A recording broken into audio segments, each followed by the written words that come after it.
The Steady State Sentinel is produced by the Steady State, a community of former national security professionals who spent their careers safeguarding the United States, at home and abroad.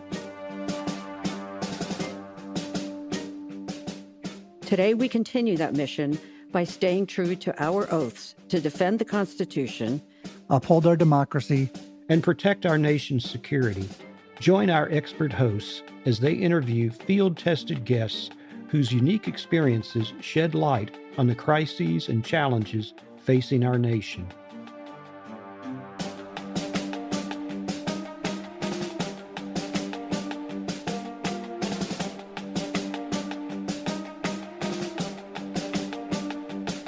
All right, you're listening to the Steady State Sentinel. I'm John Cipher, along with my former CIA colleague, Jim Lawler, both former officers in CIA's clandestine service. Today's guest is someone who's been at the center of the biggest political storms of the last few years and decided to stand his ground anyway. Adam Kinzinger is a former U.S. congressman from Illinois, a longtime member of the Air National Guard, and one of the most prominent Republican critics of Donald Trump. He served on the House Select Committee investigating the January 6th attack on the Capitol, a decision that put him at odds with much of his own party and ultimately cost him his seat in Congress. And he's the subject of a recent Amazon documentary called The Last Republican. Since leaving office, Adam's become a leading voice on courage in politics, the future of American democracy, and what it means to put country over party. He's also been unusually honest about the personal cost of all that, the threats, the isolation, and the backlash, even from people he once considered friends and allies. So whether you agree with his politics or not, Adam's story raises big questions about integrity, fear, and what we're willing to risk for what we believe. So with that, let's just jump in. Adam Kinzinger, welcome to the podcast. Hey, listen, but if you don't agree with my policies, you're wrong. You should have added that. No, it's good to be with you guys. Look, and I want to apologize. I'm not sure if you guys use the video or just audio, but regardless, I'm going to sound, okay, I will sound to everybody sick because I am. So I want to just, on the front end, apologize, but we'll be good. We're going to make it through this. So thanks for having me. Well, I know you want to sound muscular and masculine, so yeah, maybe we can fix right. that. Yeah. So just to start real quick, you served in the Air Force and in Congress, and I'm really interested in how your sense of duty developed. Like basically, I'm asking, how does one cultivate the quote unquote character muscle that's needed to say country first when the party says otherwise? Is there anything from your experience building blocks? It's a great question, and it's probably something that, most of your folks that worked with you can share and understand, right? It's a couple things. Like, I've never understood people that, do a job, whether it's military, whether it's intelligence, whether it's politics, that is so impactful on so many people's lives, and they don't care about what their role in history is or the bigger cause. It just becomes like, it's about my career or whatever. And so for me, it was a combination, a little bit of how I was raised. Obviously, you got to have parents that instill something like that in you. But really, so I had come back from Iraq in 2010, I guess 2009, and basically announced I was running for Congress right then. And I remember thinking, look, if I am going to run for a job that is going to, I'm going to pass budgets. I'm going to probably vote for people to go to war, these different things. Like if I'm going to put people's lives in the line, I have to be willing to give my career for the country, right? Like, okay, a 19-year-old who goes and dies on behalf of the United States of America, as terrible as it is, we need people willing to do that. And if I'm going to ask people to do that, but not be willing to give up a $174,000 a year job, I don't have a right to it. And so the interesting thing is, like, throughout my whole time running, and then even when I was elected, I would talk about that. And then that moment happened. I thought it would be like, voting to fix Social Security or something that would kill me. I didn't think it would be, January 6th, but that's what happened. And I really, honestly, when, the president claimed that night of the election, he's like, they're stealing the election, the whole intervening time. I saw no other option. I didn't see any other possibility but to just do what I ended up doing. And frankly, 99% of my colleagues should have said the same thing. Adam, I've got a question. Do you think there's still room in the Republican Party for moderates or centrists? Prior to the 2016 election, I was a moderate Republican. And now, like a reformed smoker who hates smoking, I've become a relatively strident anti-Trump activist. I feel like the Republican Party personally has lost its soul and betrayed me, but I'd love to hear your views on this. I fully agree with you. I don't think there is room. I think, in fact, if you're a conservative, so if you're listening and you consider yourself a conservative, like an actual conservative governing philosophy, you shouldn't be a Republican because there's nothing conservative about the Republican Party. It's illiberal, right? Conservatism used to believe in, a small government, but an important role for government, strong national defense. This guy is the opposite of that. And he's convinced an entire party that basically their biggest allegiance is not to the Constitution, it's to him. And so, no, Jim, I don't think that there's any space for anybody like you or I in the party right now. And I think this goes to my Democratic friends, and it's kind of the message I'm out there preaching, which is like, look, I would love in a perfect world to be able to have like a centrist third party. It's not going to happen. So where does that leave people that feel politically homeless, which now is a significant amount of the country? It's the Democratic Party. And so the Democrats have got to be willing to have disagreements in the tent, but at least you're in power. Because when you're not in power, you lose everything. When you're in power, you can have those battles. Now, I hope in 10 years, when Donald Trump is out and this kind of cancer goes through the GOP, that there will be a space again. But I'm not going to sit and hold my breath till that happens. They have, in my mind, the Republican Party has lost their right to govern. Your documentary, which I watched recently and thought was excellent, The Last Republican. Thank you. It offers a lot of the behind-the-scenes view of your final year in Congress and your role with the January 6th committee and the personal cost of your taking a different path than a lot of your Republican colleagues. So what motivated you to open your life and do that documentary, that kind of scrutiny? That's a great question because I didn't want to do it. But it's funny because I actually didn't even want to be on the committee. So, I voted to impeach Trump and then I voted to form the committee. So there were 10 of us that voted to impeach, and then just Liz and I were the ones that voted for the committee, which was disappointing, but, we did. And, they ended up putting Liz on the committee, and I remember thinking, good. Like, because, Pelosi is going to put a Republican on there. Thank God it's Liz. Now I can live my life. And I end up getting put on it, obviously. And so we had all these different documentaries that would come and kind of talk to me, documentarians that would come and talk to me and be like, hey, we want to follow you. We want to, we want to dial, we want to figure out what's going on here. But a lot of it was focused on, we're interested in the horse race. Can a guy who's anti-Trump win in a primary against Trump, and it was all that kind of stuff. And I knew at the time that I probably wasn't going to run again. I mean, I had been in Congress 12 years, which I think is long enough anyway. But I finally talked to Steve Pink, who was the director of Hot Tub Time Machine, one of my favorite movies. He also did Gross Point Blank, High Fidelity, like a lot of ones you've heard of. And then Kevin Morris was the financier. They basically talked to me, and I knew Kevin from a prior life. And he's like, look, we're actually interested in the human element, not the horse race. And so I talked with my wife, and we finally agreed to do it because we're like, two things. Number one, I think it's important for people to see the human toll, the human impact that I knew was coming. I mean, obviously I hadn't even lived it yet. But second is, we're in the middle of having a child. And it's like, how are we ever going to explain this time to him? And we figured this is the best way to do it. And so he's 4 now, and he's old enough and cognizant. Someday he'll watch this movie and kind of get an idea of what he went through as a baby. And so that's kind of what I think, what motivated us to do it. It was a tough decision. And Steve's a big liberal, right? So how is that working with him? Oh yeah, he is. So it's funny because the movie ends up being basically, it tells the story of January 6th a little bit. It's the human element. And then it's also this like tug and pull between him and I. Like I'm kind of the conservative, he's the liberal. And we end up, we're friends, right? And so that's kind of an important lesson. But yeah, they filmed this and they were editing it, and they realized that we had this like banter back and forth between us. And they're like, this is a great, perfect way to kind of lay out the film.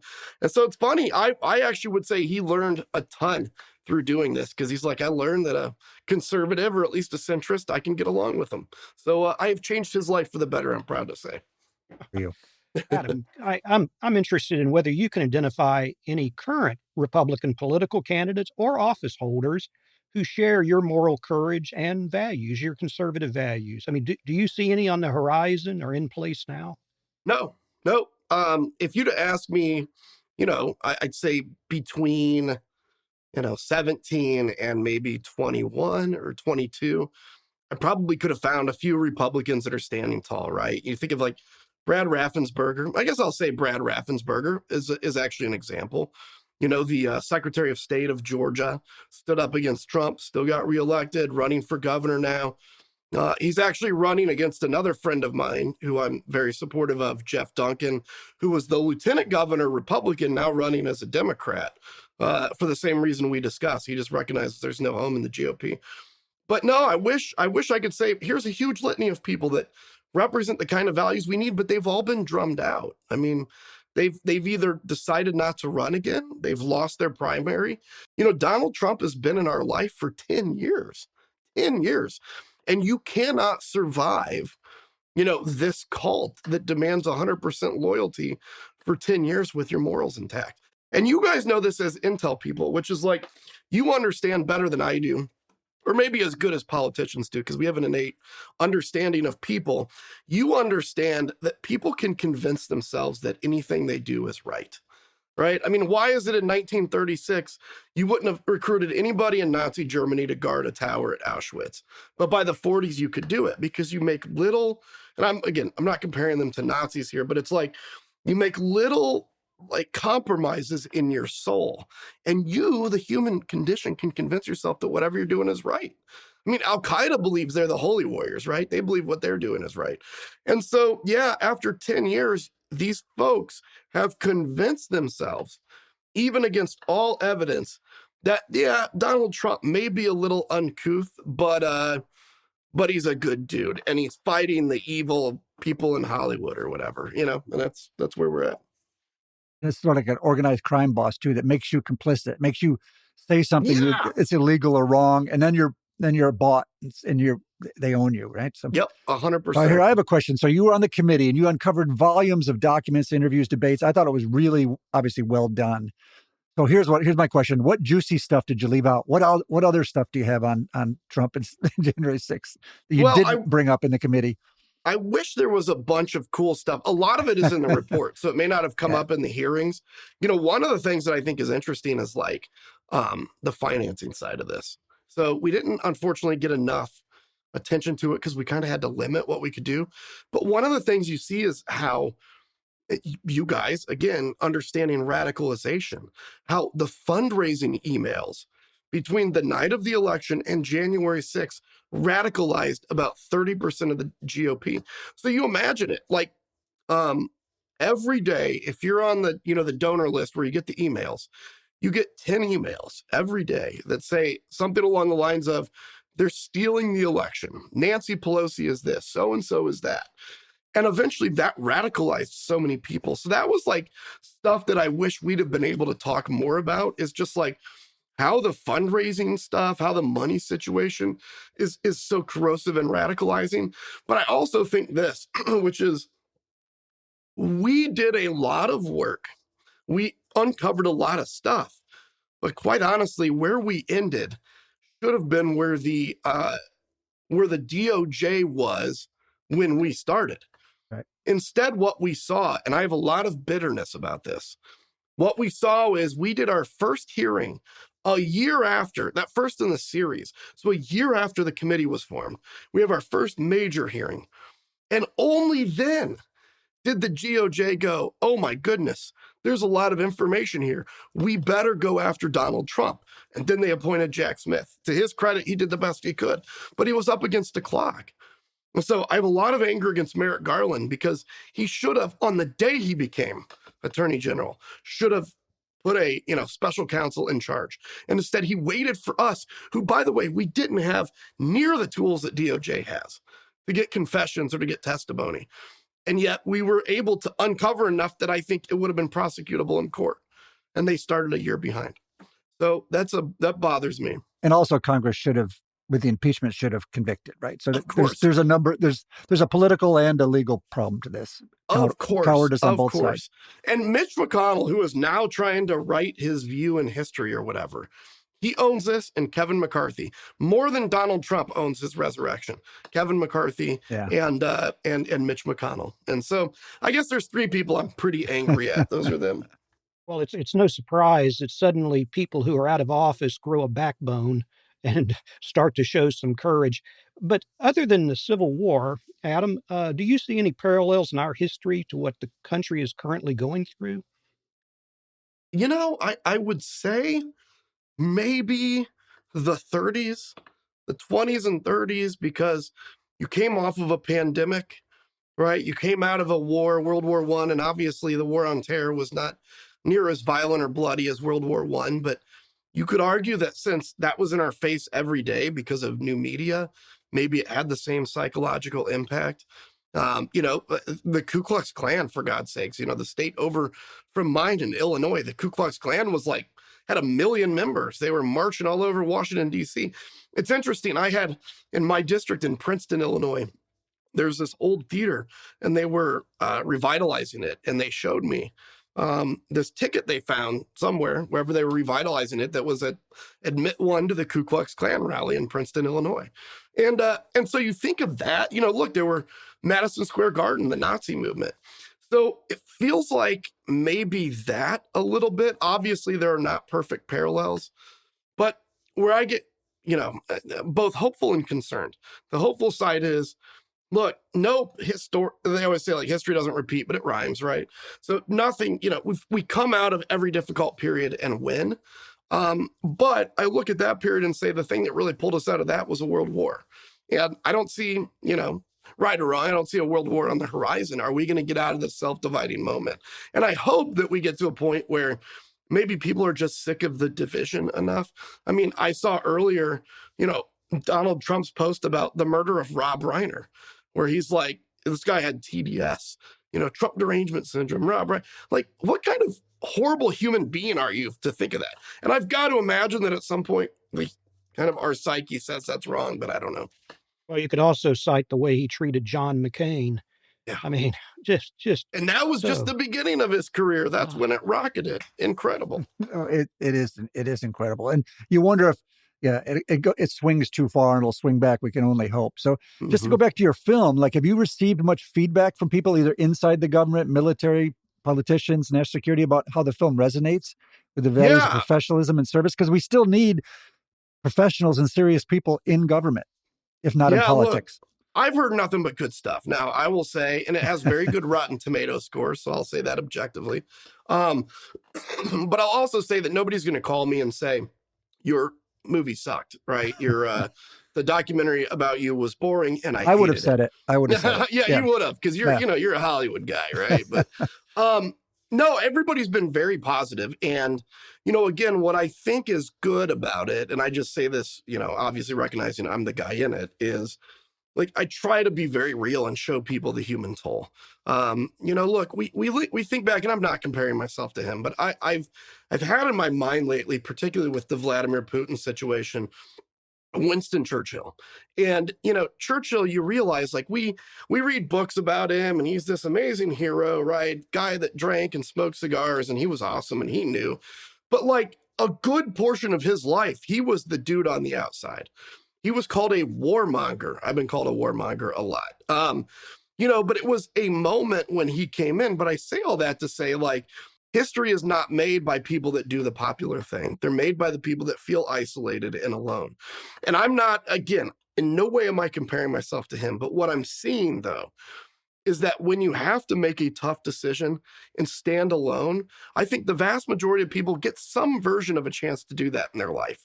Not necessarily in Congress, but whatever their job is. And very few people do it because it's hard. And that's what I think where we've fallen short of showing people, and I hope that maybe this film does that, is like, especially to young people, you will have an opportunity in your life to do the right thing, but it's not going to be the obvious decision. Because if it was the obvious decision, you'd never stand out because everybody would do it. And so, yeah, I've gotten some good pushback, good feedback, and all my military guys like it. Although, as you know, if you're in a military squadron, they give you crap about everything. So I have gotten that. Well, speaking of Vladimir Putin and you're being a military veteran, I'd just be very interested in what your views are on the current situation vis-a-vis Russia and its invasion of Ukraine. Traditionally, the Republican Party has been very much concerned about the Russian threat, and that seems to be evaporating like steam. Yeah, it really does. And, the weird thing is, I still see polls that show 70% of Americans or of Republicans, for instance, support Ukraine over Russia. And that's good. I mean, good, I guess, but it's like, I think we're a Republican that will pretend like, they're sort of still with Ukraine will say, like, oh, well, we just shouldn't give all this money to Ukraine. Like, yeah, I want Ukraine to win, but we've got to take care of the boys here at home, that kind of stuff. And let me just say where I think the Biden administration fell short is in messaging. I mean, when I tell people that the vast majority of aid to Ukraine is spent on American products, or, simply it's just a value put to old equipment that was going to time out anyway. I mean, half of the ATACMs we sent Ukraine probably would have been destroyed by now in controlled detonations. Instead, we gave it to them and put a value on it. But they didn't do a good job of explaining that. So it seemed like we're writing $100 billion check, then it's going to this black hole of nothingness. Look, I think we cannot forget the fact that, and I mean, I got briefed by your agency because I was still in Congress when this thing kicked off, and it was 3 days. 3 days, this will be over, maybe 2 weeks, and then we're going to implement an insurgency thing, and we'll get weapons in there. Maybe in 10 years, we'll bleed the Russians dry. Instead, the Ukrainians have fought amazingly heroically, incredibly heroically against all odds. And I look at that and I'm like, the fact that we would even be doing anything but fully supporting Ukraine until they made the decision that it's time to stop the war is beyond me. Why we would do that. But I'm so proud of them. I am so unproud of our country. And as John and I have talked about a number of times offline, Europe really has to pick up the slack here and step up and recognize that the future of their continent is based on this. So, yeah, I would say generally, I find myself very embarrassed of America's foreign policy at this moment, and very embarrassed of having been a Republican that used to believe that actually Russia was bad, and that we used to believe that, because now I recognize it was all based on, I don't know, some way to own the libs, I guess. Having lived in Russia and worked on Russia for years, those of us who have done it have been surprised not just by this administration or even the Biden administration, but subsequent administrations. Every time they seem to come in and they think, if we're just nicer to Russia, or if we just try to bring them into the fold, it'll be better. The Russians aren't looking for friends. You need to punch them in the nose. And it isn't like a new thing we've learned. This is like consistent. They've screwed us consistently. They're at war with us, political war with us, and they move on. So just to add some other things. Yeah. What other national security issues are you paying attention to? There's Venezuela. There's this new national security strategy. What are the things that concern you on the national security front? Yeah, it's a couple things. So the Venezuela thing, look, I personally, and I may be wrong here, but I don't think Donald Trump's going to attack Venezuela because honestly, and this may be a good thing in the long run, he's kind of a coward. Like he really is. Even when he struck Iran, which I thought was the right thing to do, at the time, given all the circumstances, he bombed and then immediately was like, time out, it's over, right? Instead of doing what every military person knows, which is, okay, now take a look at how much damage you did and make a decision if you need to strike again or not, okay? Now, regardless, Venezuela, I don't know. I don't think he's going to, they may try to take out Maduro or something. It's not going to be a massive invasion. I am very bothered by the killing of drug boats in the Caribbean. Because to me, look, I flew, for the National Guard. So overseas, I did special ops stuff. So, we were signals intelligence in the plane. Stateside, we do counter drug. We also did border, and we did interdiction on the seas. We weren't great at interdiction on the seas because we just had the camera. We didn't have the signals, but we did some of that. And what was so effective on the seas was you find something, the guys would shoot the engine out of it, and then you interdict it and you get intelligence. I worked with a lot of your targets in Iraq, and I just put this out the other day. I was thinking of it. It's like 8 out of 10 of the targets that I would go after as part of Task Force 16 or 17, 8 out of 10 were, the goal was to capture them, right? Now, if they were too dangerous, they'd be a kill. Or if they were unwilling to go, they'd be a kill. But the goal was to capture, because you capture, you get their cell phone, you see everybody they've called a bunch, right? And you exploit that information. Same thing with drugs. If we're serious about this, And by the way, Venezuela is not the narco state that we should be concerned about, right? It's other states. But you would capture them. This is, and the other thing is, I'm going too long, but this damages our moral authority. This isn't about the two guys hanging off the boat, whether they were good guys or bad guys, right? I don't know. Let's assume they were the worst two guys to ever live in human history, okay? But they were in a mode where they were trying to survive. Do not tell me they were trying to flip a boat. I mean, what were they, in a canoe? If they were in a canoe, how are there 11 people in a canoe? And how can a Hellfire missile, how would you need 3 more Hellfire missiles? Okay? Don't tell me they're trying to flip it. But regardless of whether they were good or bad, we have a law of armed conflict that dictates that they are not legitimate targets at that moment. And we have maritime law. We have rescued pirates from the sea, for God's sakes. We rescued Nazis from the sea. We executed Nazis that didn't rescue Americans from the sea. This is not about these two drug guys. This is about our soul. This is about America's soul, the damage we're doing to ourselves.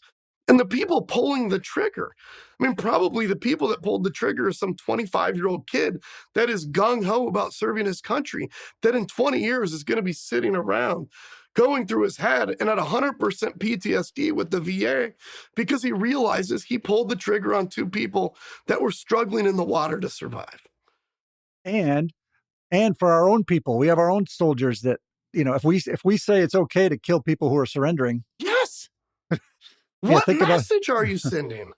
What about the young kids, by the way, the 18-year-olds right now that are thinking about joining the military that have seen no leader, really, to both parties' shame, no leader stand up and really inspire people about America and how we, are a country that strives for goodness and better. And we're not just competing for power in the world with Russia and China. Like, yes, we have to do it if it's in America's interest, but we bring with us some moral focus. So I'll say all that to say, lastly, my big concern is China. And it's not so much that China's going to invade Taiwan. I do have worry about that. But it's that this administration is selling everything to China right now, including the advanced chips, because China knows smartly that if they can give Donald Trump and his family money, he'll give him anything he wants. That's a long answer. I'm sorry, but yeah, that reminds me of Lenin's famous quote that the capitalists will sell us the rope with which we hang them. Totally. And that's what you see. And Russia, I mean, I guess I skipped over Russia generally. I assumed with Ukraine, but I will say Russia is an existential threat as well. They're not a superpower. They are a great power. But the question is, whatever this war ends in, does Vladimir Putin make the decision to rearm and attack?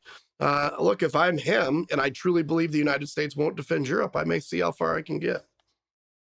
One of our colleagues characterized Russia as Upper Volta with missiles.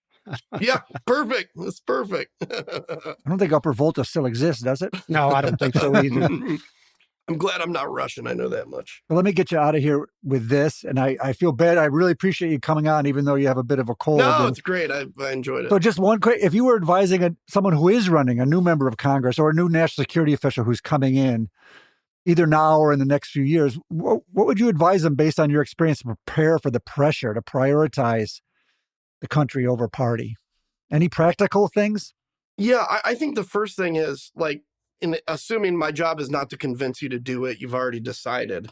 It is that you will, whether it's in the agency, whether it's in Congress, whether it's in DOD, whatever, you will likely in your life have to face you will face a moral dilemma.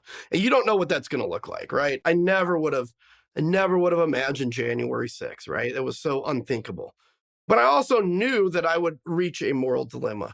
And I think there is some real importance, just like, a police officer sitting, watching TV, dry firing his gun, pulling it, right? To practice that muscle memory. And then you see a cop like having a police shooting, and you see in a quarter of a second, they have their gun out, right? And they've saved themselves. But that is muscle memory. It is the same thing in courage, which is you don't know what that decision is, but there will come a day when you have to make a decision that will be, everything in you will be screaming against you making that decision, because your body, your biology wants to defend itself. And standing alone is and outside of a tribe, by the way, which is like our most basic instinct, that is a survival instinct. But the more you in your head just say, like, if there's a point in which I have to make, a defining decision, I will do it. Now, that doesn't mean run around and look for ways to be a contrarian, right? Yeah. It's like the military, you don't have to look around and find everything you disagree with. But if there's that moment, be willing to make it. And that's what I would say is like that dry fire in your mind about, if there's that point. Danny. Well, Adam, thank you so much for spending time with us. And if there's anything, are there anything you're plugging now, shows other than your Amazon show or books or anything that we can aim people towards? I've actually got a children's book coming out. Oh, very good. That'll be out though in the spring. It's I'll tell you what it's called, although it's called That's What Heroes Do. It's really good. And I say that because it's my book. So, and then, no, I'm on Substack. So, there. And other than that, John, I think I get to see you in a month or two. Yeah. In the cold areas. So we'll catch you then. We'll get some warm drinks in us. That's right. That's right. I'd like to add my thanks, Adam. I mean, really, you've got the moral courage that I so greatly respect. And I have at least some optimism that hopefully the Republican Party will regain its soul at some point. Me too. And can I just say, and I appreciate you saying that about the courage, and I mean this isn't like self-deprecating, like falsely. It's not really courage. It's just, and I've said this before, but like I was surrounded by cowards because you all took an oath. You understand when that defining thing comes up, what your oath requires. They all knew it, but they were all scared. All I did was what my oath said. That's it. We had a senior CIA officer who ran the clandestine service who said, "Why is it that I have officers who will risk their lives, but not their careers?" Amen. So true. Oh, best thing to say. No, Best thing. So true. So true. Well, yep. I think you did more than that, but I also do think that all of us have to do more than we're doing. So again, thank you very much. And let me just close out by saying to people, if you like what you're hearing, please subscribe to the Sentinel and follow Steady State content and give us a 5-star review on Google if you can. The reviews really help us get important content to the widest audience possible. So stay informed, stay engaged, and join us next Tuesday for another episode of Steady State Sentinel. This is John Cipher and Jim Lawler, still standing watch. Thank you for listening to the Steady State Sentinel podcast. Don't miss out on more insights and exposés from America's premier global security experts. Also, subscribe to our Substack at substack.com/@steadystate1 and follow our social media. And join us right here next week for another exciting edition. The Steady State is a nonprofit organization working to sustain our democracy and national security. Join us and support our mission by visiting www.thesteadystate.org.